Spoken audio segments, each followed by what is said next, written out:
હિન્દુ ધર્મ વિશ્વનો સૌથી પ્રાચીન અને વૈવિધ્યસભર ધર્મ છે. તે વેદો, ઉપનિષદો, ભગવદ્ ગીતા, રામાયણ અને મહાભારત જેવા શાસ્ત્રો પર આધાર રાખે છે. હિન્દુ ધર્મમાં કર્મ, પુનર્જન્મ, મોક્ષ અને ધર્મ મહત્વના સિદ્ધાંતો છે.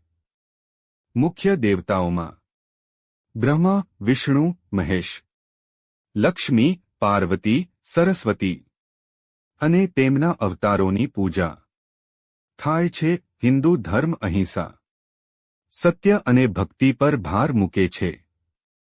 ઉત્સવો, યાત્રાઓ અને આરતી એ હિન્દુ જીવનનો ભાગ છે. ભારત હિન્દુ ધર્મનું મુખ્ય કેન્દ્ર છે અને આજુબાજુના દેશો સહિત સમગ્ર વિશ્વમાં હિન્દુઓ વસે છે.